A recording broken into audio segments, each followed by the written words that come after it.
I didn't realize anything was wrong until I checked my security footage the next morning and saw a figure creeping through my backyard. Slow, deliberate, and carrying something in their hand. At first, I thought it was a prowler, until the porch light hit their face, and I recognized the person who had been giving me trouble for months. The same one who claimed they had authority over my property. But what they tried to do that night crossed a line I didn't even know existed. So the real question is, what happens when someone decides the rules don't apply to your home, only to theirs? Before everything unraveled, the neighborhood had felt like a calm, predictable rhythm.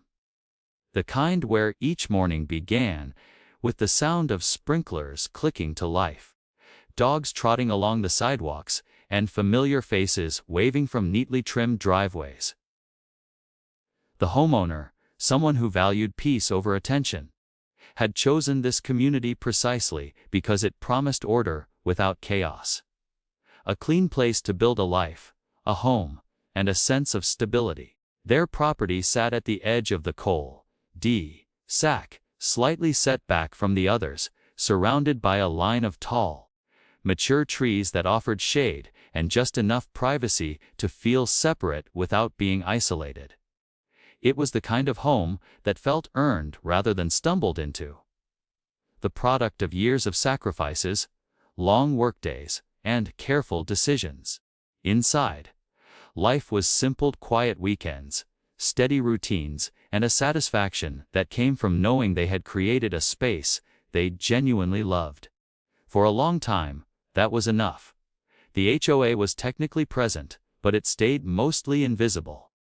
Monthly newsletters, occasional reminders about trash days, and the occasional friendly wave from a board member passing by. Nothing intrusive, nothing alarming, nothing that hinted at the storm that was coming. But small things began to shift, barely noticeable at first.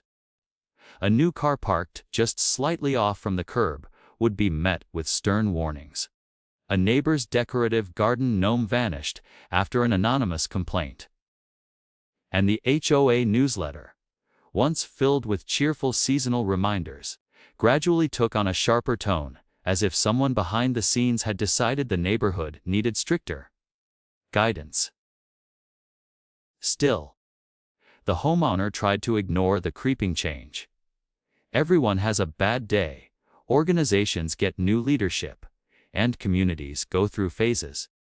That's what they told themselves each time something felt just a bit off.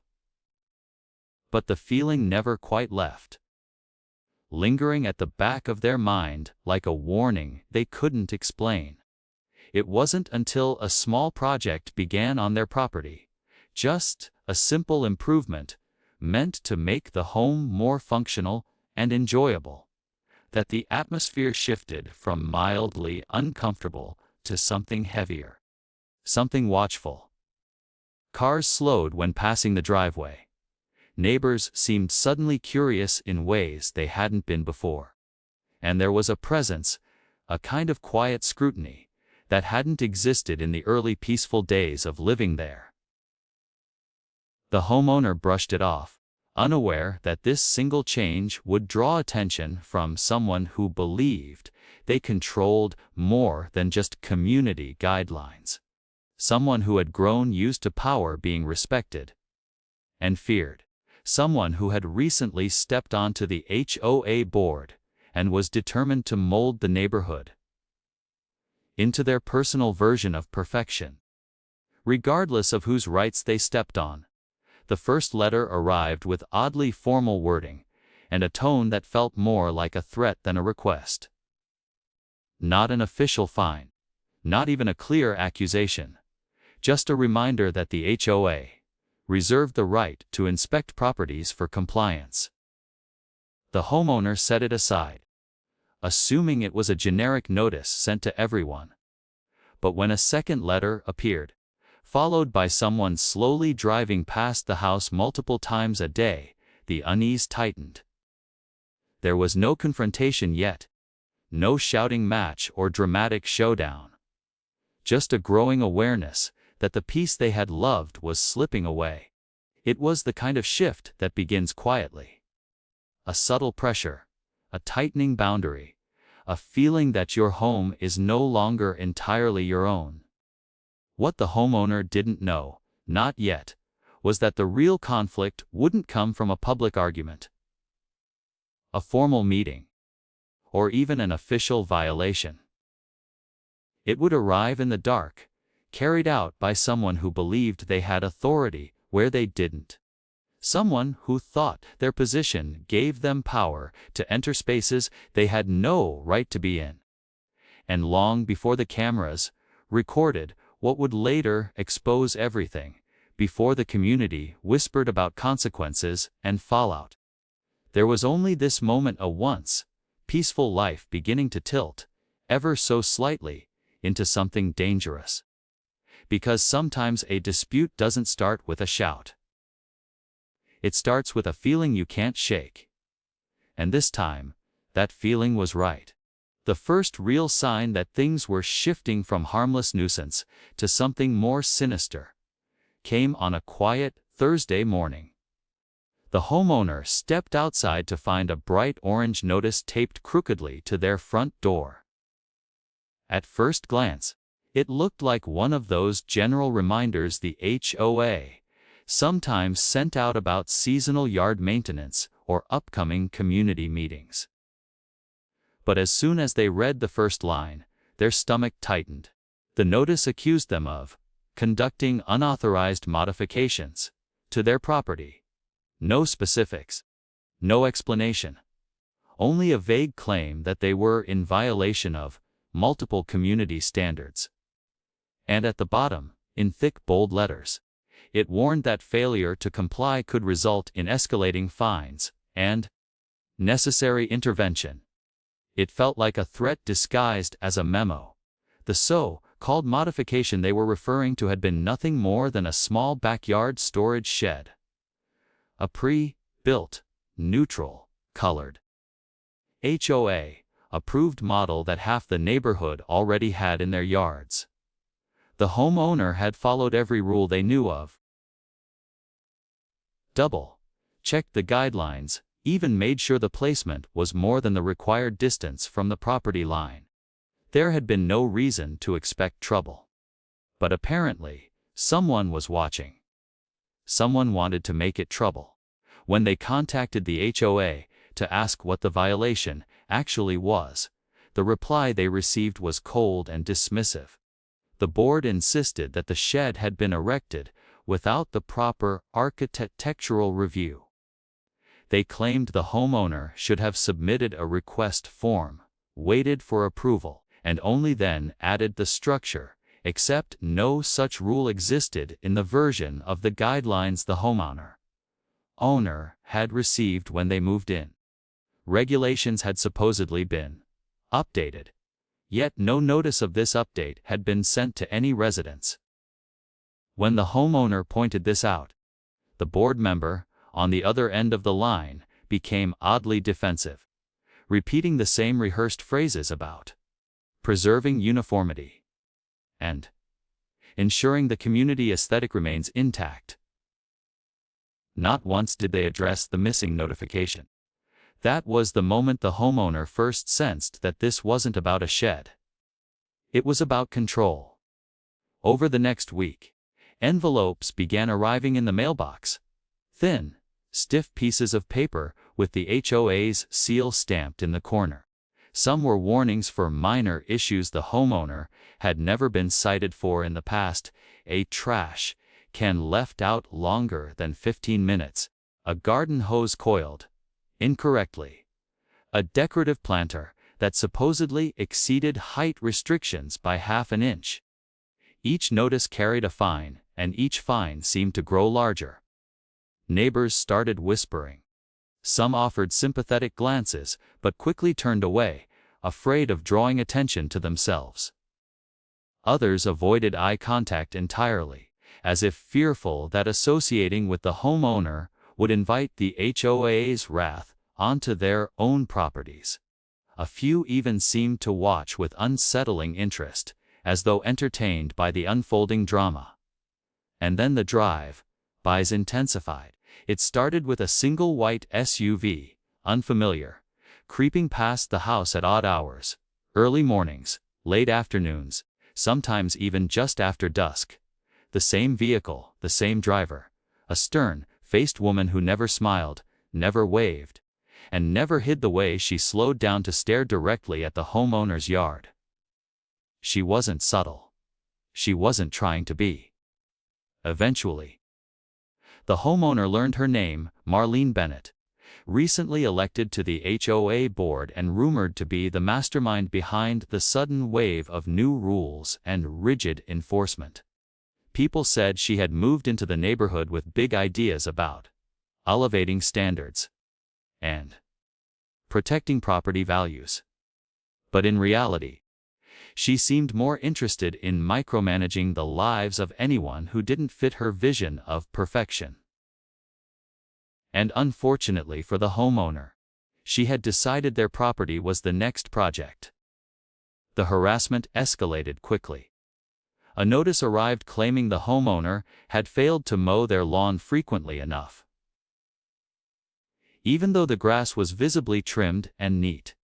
Another accused them of having disruptive lighting after a small solar garden lamp flickered during a cloudy night. There were warnings about a supposedly improperly positioned grill, an invisible oil stain on the driveway, and even the color of a welcome mat that had been the same for 3 years. It was absurd. It was relentless. And it was designed to break them down. Every evening, as the homeowner returned from work, they expected to find another envelope tucked beneath the doormat, another empty threat printed on stiff paper. Some nights they did. Other nights, they found nothing but an eerie feeling that someone had been there anyway. The sense of intrusion became overwhelming. Then, one afternoon, the homeowner stepped outside and noticed something chilling. Fresh footprints in the mulch near the side yard. The prints were small but deep, pointing directly toward the backyard gate, which was now slightly ajar. At first, they told themselves it must have been an animal or a delivery driver taking an odd shortcut. But the gate had been latched that morning. They remembered closing it, and there were no packages or deliveries scheduled for that day. Someone had been on the property. Someone who didn't want to be seen. That night, after pacing the hallway for hours, the homeowner made a decision that would change everything. They installed security cameras. High-definition, motion-activated, night vision cameras that could capture every corner of the yard. They positioned them high enough to avoid tampering, discreet enough to blend into the exterior of the house, and precise enough to catch even the smallest movement. For a while, things seemed to calm down. The drive-bys slowed. The letters stopped. The neighborhood felt strangely quiet, as though the tension had settled into a temporary lull. The homeowner started to wonder if maybe, just maybe, the cameras had made the message clear: no more intimidation. But the silence didn't last, and when things started up again, they were worse. One evening, shortly after midnight, the homeowner saw a flash of light through the window. Not a car passing by, not a motion sensor glare. This light was steady, deliberate, and moving. They checked the live camera feed. There, in the grainy night vision glow, was a figure slipping through the backyard. Slow. Calculated. Clutching something in their hand that reflected faintly under the infrared light. It didn't take long for the homeowner to recognize the posture, the haircut, the purposeful stride. It was Marlene. She paused near the shed, the very same one she had been so determined to challenge. She inspected the structure, ran her hand along the siding, and crouched down as if taking measurements or attempting to find a weak point. Then she moved toward the gate leading to the side yard, stopping several times to inspect areas the homeowner hadn't touched in weeks. It was as if she were searching for something that didn't exist. Some justification to punish, fine, or intimidate further. The homeowner's chest tightened as they watched the feud unfold, frozen with anger and disbelief. There was no emergency, no permission, no reason for her to be on private property at that hour. Her presence wasn't routine inspection. It was trespassing. And she didn't seem worried about being caught. The next morning, the homeowner discovered a new notice taped to the front door. This one accused them of failing to secure outdoor structures, citing a late night safety check conducted by an HOA representative. She wasn't just trespassing. She was trying to create evidence. The shock of the night before transformed into a clarity the homeowner had never felt before. They gathered every fine notice, every warning, every petty accusation, and spread them across the table. Then they opened their laptop and pulled up the security footage. Frame by frame, they watched the trespass unfold again. The timestamp glowed in the corner. The footage was unmistakable, irrefutable. There was no denying what she had done. But instead of confronting her right then, the homeowner did something else. Something more strategic. They saved the footage in multiple formats, backed it up in several places, and waited. Because if the HOA wanted to bury them under pressure, they were prepared to return the favor, with evidence powerful enough to dismantle the lies. Over the next few days, the tension in the neighborhood thickened. The strange drive-bys resumed. More notices arrived. But this time, the homeowner didn't react with fear or confusion. They watched. They waited. They gathered. And as the HOA's pressure increased, the homeowner felt the balance begin to shift. Not in favor of the board, but in their own favor, because the footage didn't just show trespassing. It showed intent. It showed obsession. And it showed the moment the HOA crossed a line they could never uncross. The only question remaining was how, and when, to reveal it. And that decision would ignite the confrontation that would change the neighborhood forever. The breaking point arrived on a day that felt strangely calm. The sky was clear, the air warm, and the neighborhood was settling into its usual afternoon routine. But underneath that stillness pulsed a tension, so thick that even the birds seemed quieter. The homeowner woke that morning with a sense of finality, as if their instincts knew the situation was reaching its peak. The evidence was organized. The pattern of harassment was documented. The cameras were ready. And the HOA, whether they realized it or not, had run out of room to hide. The official HOA meeting was scheduled for that evening. These gatherings were normally uneventful, sparsely attended, and dominated by board members patting themselves on the back. But this time, word had spread. Neighbors had whispered about strange notices, questionable fines, and late-night patrols. Some had even hinted that they, too, had experienced unexplained inspections or silent drive-bys that left them feeling exposed and uneasy. The homeowner wasn't the only one being singled out. Just the one who decided to fight back. As the sun dipped low and the meeting hour approached, the homeowner walked toward the community center with a quiet resolve. They carried only a small folder tucked under one arm, but inside that folder was the weight of everything the HOA had tried to conceal. Months of intimidation, lies, and abuse of power distilled into recorded truth. And for the first time, the homeowner felt the advantage shift. Not just slightly, but forcefully. Inside the meeting room, the atmosphere was charged in a way that no one could ignore. More residents showed up than usual, clustering into small groups, speaking in hushed tones. At the front, the HOA board sat stiffly behind a long folding table, each member wearing a look of forced professionalism. Except for Marlene. She sat perfectly still, her lips pressed into a thin line, her eyes scanning the room with the sharpness of someone accustomed to control. She was confident in her authority, convinced the homeowner had come to plead or complain, unaware of the storm about to break over her. As the meeting began, the board worked quickly through routine items, clearly eager to reach the part where they addressed the so-called ongoing compliance issue. When they finally reached it, Marlene cleared her throat with theatrical seriousness. She announced that the homeowner had committed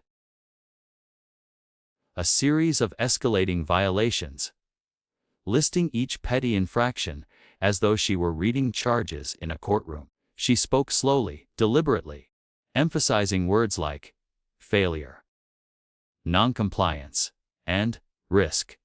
She claimed the homeowner had refused to cooperate with inspections. She accused them of disregarding HOA guidelines. She hinted, carefully, but unmistakably, that the homeowner posed a threat to the community's integrity. But the moment she referenced her late night safety check, a ripple of murmurs spread through the room. Some residents exchanged confused glances. Others seemed visibly uncomfortable. The wording alone was strange enough. The time of day made it unsettling. The homeowner waited. Let the accusations stack. Let the performance continue. Every slip, every exaggeration, every lie laid out plainly in front of the community only made what came next more devastating. When the board finally asked if the homeowner wanted to respond, the room quieted so abruptly that the hum of the fluorescent lights became audible. The homeowner stepped forward, their expression steady, their mind clear. They didn't bother with a speech or emotional explanation. Instead, they placed the small folder on the table and began removing printed screenshots, still frames from the night vision footage. One by one, the images landed on the table. Marlene in the backyard. Marlene near the shed. Marlene trespassing by the side gate. Marlene inspecting areas she had no right to enter. All time-stamped. All undeniable. The board members leaned closer, frowning. Residents stood from their chairs to see better. Even the ones who rarely spoke at meetings appeared suddenly alert, as if realizing they were witnessing something monumental. And then the homeowner played the video. The small projector screen flickered to life, and the room fell into complete silence. The night vision glow illuminated Marlene's unmistakable figure moving through the homeowner's property. The footage showed her crouching, inspecting, taking notes. It showed her walking the perimeter with purpose, with familiarity, with absolute disregard for the law. But most importantly, it showed her trespassing. Clearly, intentionally, and with zero justification. Gasps rippled through the crowd. Someone muttered under their breath. Another resident stiffened, covering their mouth in shock. The footage continued rolling, moment by moment, until the undeniable evidence completed its damning loop. The homeowner paused the video and let the silence settle. No accusations. No theatrics. Just the truth, displayed in front of everyone. The first person to break the silence wasn't the homeowner. It was a long-time resident. A man who had lived in the community since the early days, respected by many and feared by none. His voice was low but steady as he asked the question everyone else was thinking. Why was a board member entering private property at midnight?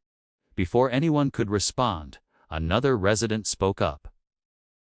Then another. The questions poured out, fueled by months of suppressed discomfort. Why were fines being issued without explanation? Why were rules changing without notice?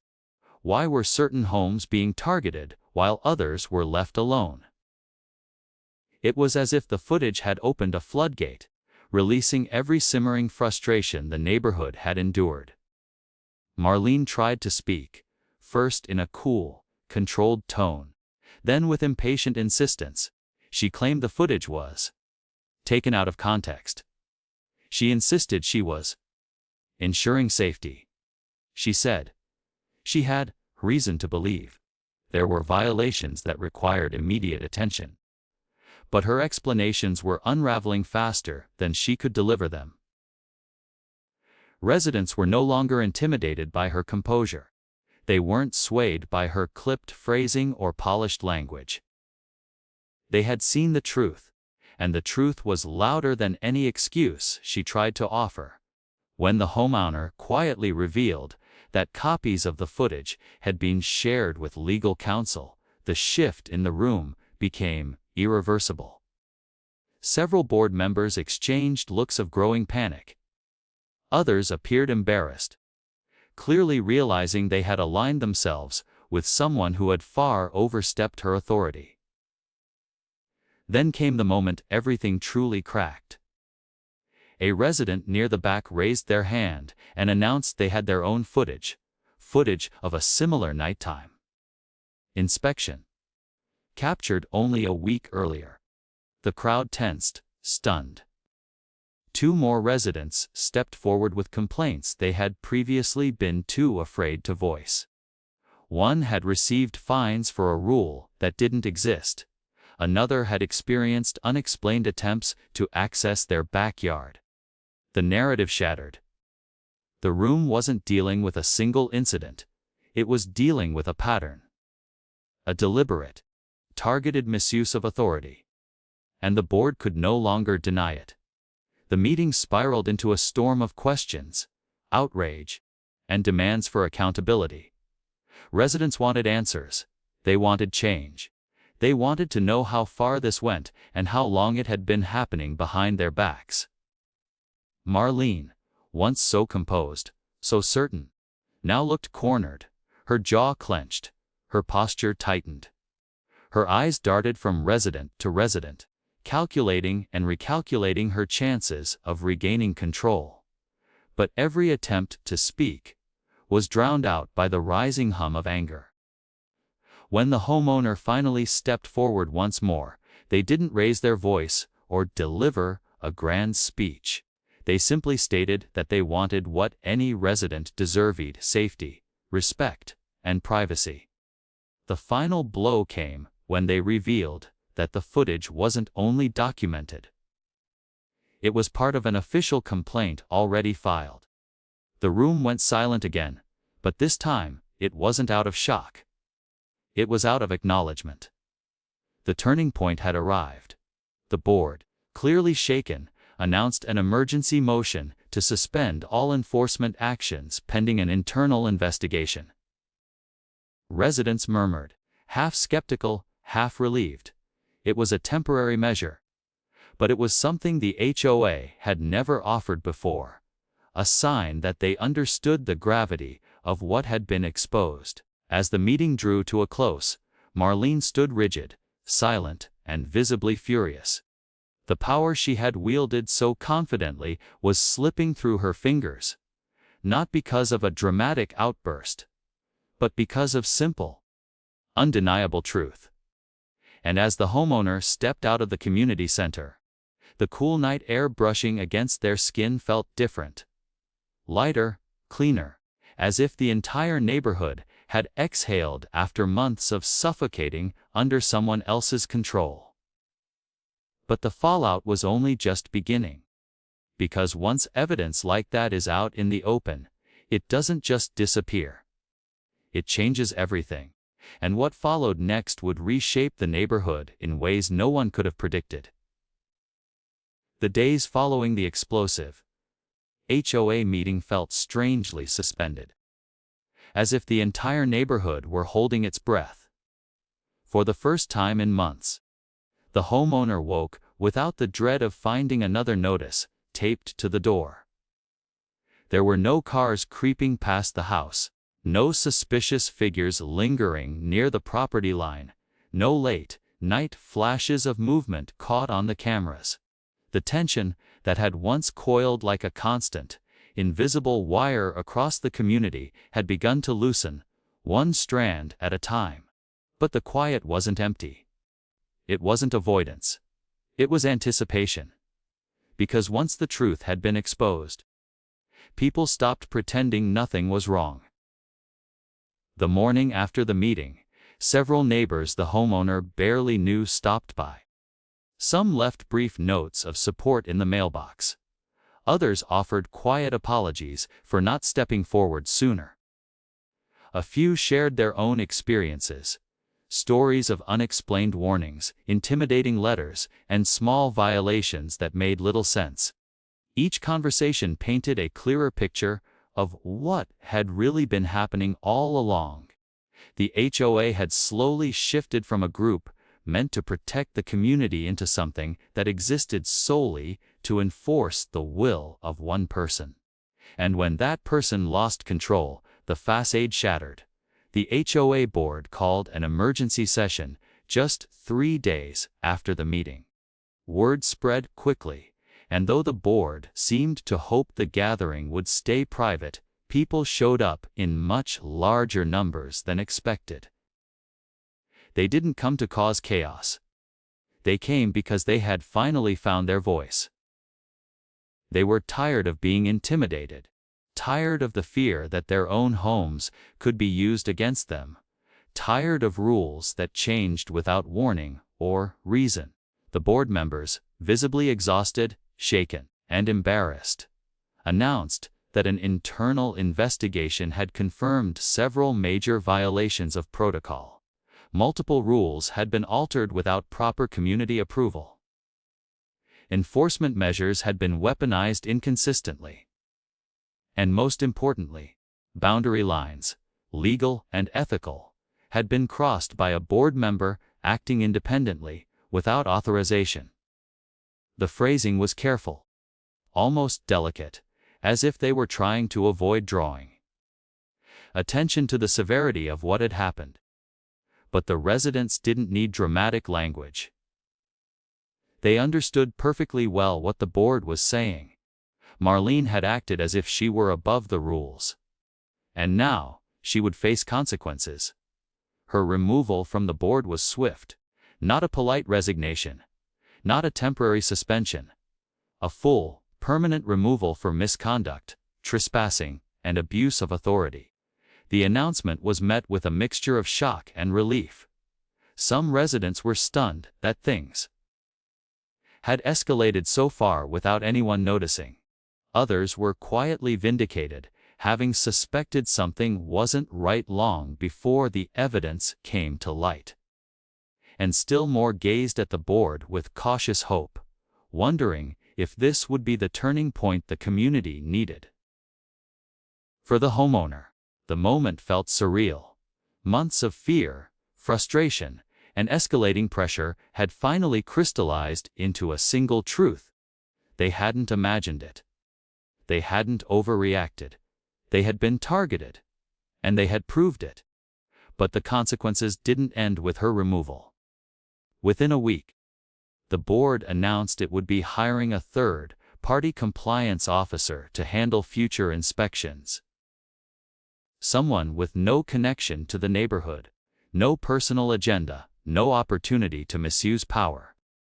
The community guidelines would undergo full review, with residents invited to participate in rewriting and approving new, clear, transparent rules. Fines that had been issued under questionable circumstances would be voided or reimbursed. And, perhaps most importantly, the board publicly committed to never again allow a single member to act unchecked. It was a start, a beginning, a way to rebuild trust that had been eroded without many realizing it. As for Marlene, the fallout continued behind the scenes.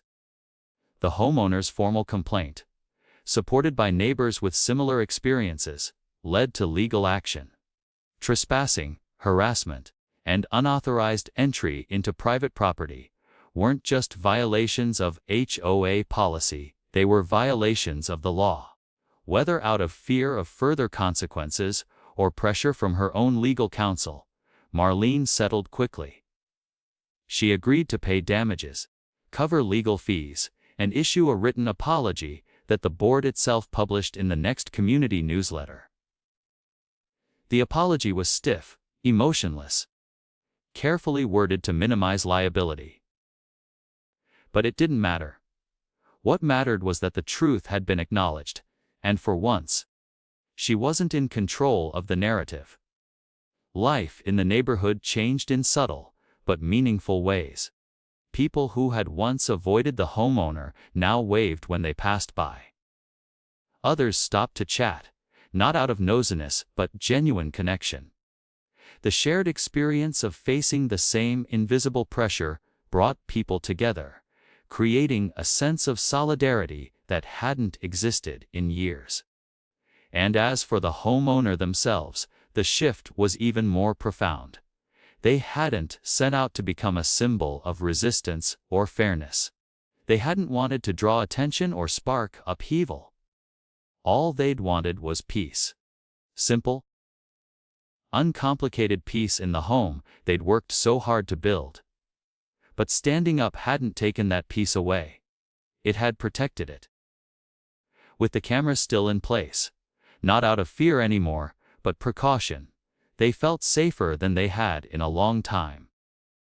The sense of vulnerability that had once lingered in every corner of the property slowly faded, replaced by something stronger: confidence. And something else, too. A sense of closure. Weeks later, the board invited the homeowner to participate in a committee dedicated to overhauling the HOA's enforcement structure. They wanted a perspective that wasn't bureaucratic or authoritative, but grounded firmly in lived experience. The homeowner accepted, not to gain influence, but because they understood firsthand what could happen when power went unchecked. If they could help prevent even one neighbor from going through the same ordeal, the effort would be worth it. As the new guidelines took shape, the changes were significant. Fines had to be reviewed by multiple board members before being issued. Rule changes required documented community approval. Inspections had to be announced at least 48 hours in advance and conducted by the external compliance officer. And perhaps most importantly, all residents now had access to clear, transparent processes for appealing violations. For the first time in a long time, the HOA functioned the way it should have all along, as a support system, not a weapon. But despite all the improvements, despite the return to calm, despite the gradual healing of trust within the neighborhood, one moment stayed with the homeowner more than any other. The moment they first watched the night vision footage. The slow, deliberate movements. The intrusion. The violation of the one place that should have always been safe. It reminded them of a truth many people forget. A home isn't just a building. It's a sanctuary. And when someone tries to breach that sanctuary, the impact lingers long after the threat is gone. In the months that followed, people occasionally asked the homeowner if they regretted going through the ordeal. Whether they wished they'd just paid the fines, removed the shed, and avoided the conflict. Whether the outcome was worth the stress. And every time, the homeowner found themselves giving the same quiet answer. Yes. Because standing up for yourself isn't always about winning. Sometimes it's about refusing to let someone else define what you're allowed to feel, or build, or protect. Sometimes it's about drawing a line and saying, "This is my home, my life, my peace, and I won't let you take it from me." The neighborhood settled into a new normal, a better one. With clearer rules, newfound cooperation, and stronger communication, the community slowly rebuilt itself into a place people were proud to live in. Small gatherings returned. Neighbors talked to each other again. The fear that had once crept through the streets at night dissolved into something warmer, something safer. And though the homeowner never sought recognition, some began to quietly acknowledge the truth. They hadn't just exposed wrongdoing. They had changed the neighborhood. One evening, months after everything had unfolded, the homeowner stood in their backyard near the shed that had started it all. The sun had dipped low behind the trees, painting the sky in soft hues of gold and lavender. For the first time in a long time, the air was still. Not heavy, not tense, just still. They glanced up at the camera mounted on the corner of the house. A silent guardian, one they hoped would never need to capture anything so dramatic again. It was peaceful. And peace, they realized, felt even sweeter when it was something they had fought for. So the question remained, lingering quietly in the air, waiting for anyone who might one day face their own version of the same battle. When someone tries to claim authority over your home, how far are you willing to go to protect what's yours? Because sometimes, standing your ground doesn't just save your home. Sometimes, it saves the whole neighborhood.